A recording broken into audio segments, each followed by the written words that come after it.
అత్త సొమ్ము అల్లుడు దానం చేసినట్టు ఇది పాత సామెత.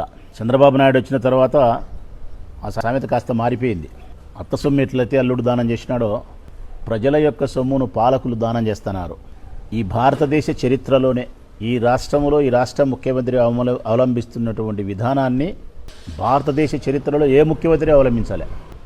ఈ రాష్ట్రానికి సంబంధించిన ప్రజలకు సంబంధించినటువంటి ఆస్తులను భూములను ఆయన ఇష్టానుసారం ఆయన పిత్రార్జితమైనట్టో ఆయన స్వార్జితమైనట్టో ఇష్టం వచ్చినట్టు తన కుటుంబ సభ్యులకు బంధువులకు అనునీయులకు తర్వాత 100 కోట్ల రూపాయలు లంచం తీసుకొని కట్టబెట్టడం. అసలు ప్రజలు ఏమనుకుంటున్నారో అనేది కూడా పట్టించుకోవడంలే. తిరిగి మళ్ళీ ఎన్నికల్లో నేను గెలవాలనా గెలవకూడదు అనేది కూడా ఆయన పట్టించుకోలే. ఇదే చివరి అవకాశం అనుకున్నాడు. దొరికినది దొరికినట్టు దోచుకోవాలనుకున్నాడు. దీపం ఉండగానే ఇల్లు చక్కబెట్టుకోవాలనుకున్నాడు. చక్కబెట్టుకుంటున్నాడు.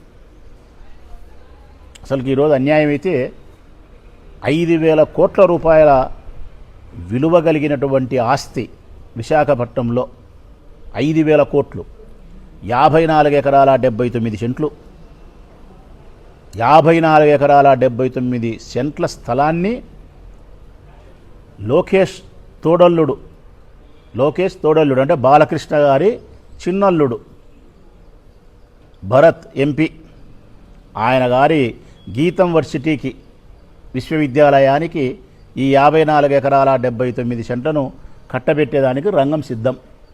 దీని విలువ ఎంత అని చూస్తే ఎకరం 100 కోట్లు. 5,000 కోట్ల నుంచి 5,500 కోట్ల రూపాయలు విలువ చేసే ఈ స్థలాన్ని ఊరికిచ్చేస్తున్నాడు. ఈ నెల 30 తారీఖున విశాఖ కార్పొరేషన్లో కౌన్సిల్లో మీటింగ్కు అజెండాకు తెచ్చినారు. ఇదివరకే 22A ఉండే నిషేధిత జాబితాలో ఉండే ఈ భూములను నిషేధిత జాబితాలోంచి తొలగించినాడు. మార్టిగేజ్ చేసి బ్యాంకులలో రుణాలు ఇప్పించేదానికి అనుమతులు ఇచ్చినాడు. ఎవరి సొమ్ము ఎవరిస్తున్నారని అడుగుతున్నా ముఖ్యమంత్రిని మేము. ఇది మీ అబ్బగారి సొమ్మ ఏమన్నా, మీ నాయనగారి సొమ్మ ఏమన్నా? ఇది నీకు అంత మోజు ఉండి అంత ఇవ్వాలనుకుంటే నీ హెరిటేజ్ కంపెనీ నువ్వు అక్రమంగా సంపాదించినటువంటి ఆస్తులను కట్టబెట్టు. ఈరోజు గీతం కన్యావు, నిన్న లూలు అంటావు, మొన్న ఇంకొకటి అంటావు, రియల్ ఎస్టేట్ సంస్థలకు ఇస్తావు. ఆ లూలు మీద అంత లవ్ ఏమో మాకు అర్థం కావడంలే. ఏమంత లవ్ లూలు మీద? 1,100 కోట్ల రూపాయలు విలువ చేసే భూములను 99 పైసలకు నువ్వు విక్రయమా? అది కూడా లీజు కూడా కాదు, విక్రయమే. ఎక్కడైనా ఒక పరిశ్రమను స్థాపించాలంటే ఏ ప్రభుత్వమైనా కానీ అమ్మడానికి, పూర్తిగా వాళ్ళకి విక్రయించడానికి అవకాశం లేదు. కారణం జీవో నెంబర్ 571 స్పష్టంగా చెప్తా ఉంది. జీవో నెంబర్ 571 ప్రకారము ప్రభుత్వానికి సంబంధించినటువంటి ఆస్తులను భూములను ప్రైవేటు సంస్థలకు అమ్మడానికి అప్పజెప్పడానికి అవకాశం లేదు. దీనిపైన సుప్రీంకోర్టు కూడా స్పష్టమైనటువంటి ఆదేశాలు జారీ చేసింది. కోర్టులంటే భయం లేదు, ప్రజాస్వామ్యం అంటే గౌరవం లేదు, ప్రజలంటే నీకు ఏమాత్రమే కానీ స్ఫురణే లేదు. ప్రజలను గాలికి వదిలేసినావు, ప్రజాస్వామ్య విలువలను పాతరేసినావు, న్యాయస్థానాలను పట్టించుకోవడంలే. నీ ఇష్టానుసారం నీవు నీ కొడుకు, ఇంకా నీ కొడుకు అయితే ధన పిశాచి, రక్త పిశాచి. నేను చెప్తాను కదా స్పష్టంగా, ధనం సంపాదించాలనే యావదప్ప వారి ప్రత్యర్థులైన రాజకీయ వ్యక్తులను రాసి రంపాన పెట్టాలనే షాడిజం తప్ప మరొకటి లేనే లేదు నీ కొడుకు. ధన పిశాచి, రక్త పిశాచి. మమ్మల్ని బాధించి సంతోషపడడం, ప్రజల యొక్క ఆస్తులను కొట్టేసి డబ్బు సంపాదించుకోవడం, ఈ రెండు తప్ప ఏమీ లేదు. నిస్సిగ్గుగా చెప్తున్నాడు నీ కుమారుడు మొన్న లోకేష్ బాబు. ఇస్తా, ఏం నా ఇష్టం ఇస్తా, 99 పైసలకు లీజుకి ఇస్తా. ఒక విలేకరు అడిగిన ప్రశ్నకు భూములను మీరు దారాదత్తం చేస్తున్నారు కదా అంటే ఇస్తా, ఏం నా ఇష్టం. ఏవి అహంకారం? రాష్ట్రంలో ఉండే ప్రజాస్వామ్య బాధులంతా కూడా నువ్వు ఇచ్చిన దానికంటే కూడా ఏమిస్తా అని నువ్వు మాట్లాడిన అహంకారపూరితమైన మాటకు తీవ్రమైనటువంటి అభ్యంతరాన్ని వ్యక్తపరుస్తున్నారు. మీ అబ్బ సొమ్మ ఇవ్వడానికి అంటున్నారు. ఏమింత అహంకారం నీకు, అధికారం చూసుకొని అంటున్నారు. ఈ అధికారం శాశ్వతమా? నువ్వు 2 సంవత్సరాలు ఉంటే పోతాది ఈ అధికారం. ఇవ్వడానికి ఎవరి కోసం ఇస్తావు? మీ నాయన సంపాదించిన హెరిటేజ్ కంపెనీని అయితే ఇస్తా, నా ఇష్టమను. మా ఆస్తి ఎట్లా ఇస్తావయ్యా నువ్వు 99 పైసలకు? మళ్ళీ దానికి ఒక అబద్ధం. 500 ఫార్చ్యూన్లో ఉండే సంస్థలకు ఇస్తా అంటావు. అన్నీ మేము చూసినాం, గూగుల్లో పోయి సెర్చ్ చేసినాం. నువ్వు ఏ లూలు కంపెనీకి, ఏ ఆర్టీ కంపెనీకి, ఏ రియల్ ఎస్టేట్ సంస్థలకు ఇచ్చినావో ఇవన్నీ కూడా నువ్వు చెప్పినట్టు 500 ఫార్చ్యూన్లో లేవు. అంటే పరిశ్రమలను స్థాపించడానికి ఏ ప్రొసీజర్ అయితే ఉందో 500 ఫార్చ్యూన్ అంటే కనుక ఇదిగో ఈ పరిశ్రమలన్నీ కూడా శక్తివంతమైనటి పరిశ్రమలను స్థాపించడానికి కావలసినటువంటి ఆర్థిక మిగతా శక్తులు ఉన్నాయి, ఉపాధి ఉద్యోగ కల్పనను కల్పించడానికి కావాల్సిన శక్తి ఉందని చెప్పి ఒక లిస్ట్ అవుట్ చేస్తుంది కంపెనీలను, పరిశ్రమ సంస్థలను. ఆ సంస్థలు ఏదైతే 500 ఫార్చ్యూన్లో ఉంటాయో అవి కొద్దిగా నమ్మబలికినేటి. నువ్వు ఇచ్చిన లూలు, లాలు, బాలు ఇవన్నీ కూడా 500 ఫార్చ్యూన్లో లేవు. అంటే ఎన్ని రియల్ ఎస్టేట్ సంస్థలు, ఎన్ని బోగస్, వాళ్ళతో మీరు 100 కోట్ల రూపాయల డబ్బులు కొట్టేసి వాళ్ళ కట్టబెట్టే ప్రయత్నం. మీ దగ్గర నుంచి ప్రభుత్వం దగ్గర నుంచి వాడు విక్రయం చేస్తున్నావు, రేపొద్దున వాడు సంస్థ పెట్టడు, ఆ సంస్థ రేపొద్దున పరిశ్రమ పెట్టదు. ఎవరు దీనికి సమాధానం చెప్పాలా? పరిశ్రమ పెట్టలేదు కాబట్టి నా భూమి నాకు అని అడగడానికి కూడా నువ్వు అవకాశం లేకుండా మనకి కట్టబెడతావు నువ్వు. అందుకే ఈ తప్పు.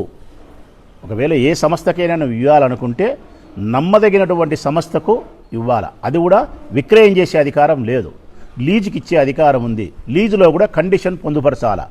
నువ్వు చెప్పిన పరిశ్రమను స్థాపిస్తేనే, నువ్వు చెప్పిన మేరకు ఉద్యోగ ఉపాధి కల్పనలు కల్పించగలిగితేనే ఈ కండిషన్ నీకు వర్తిస్తుంది. ఈ భూమిలో నువ్వు వ్యాపారం చేయడానికి ఓకే.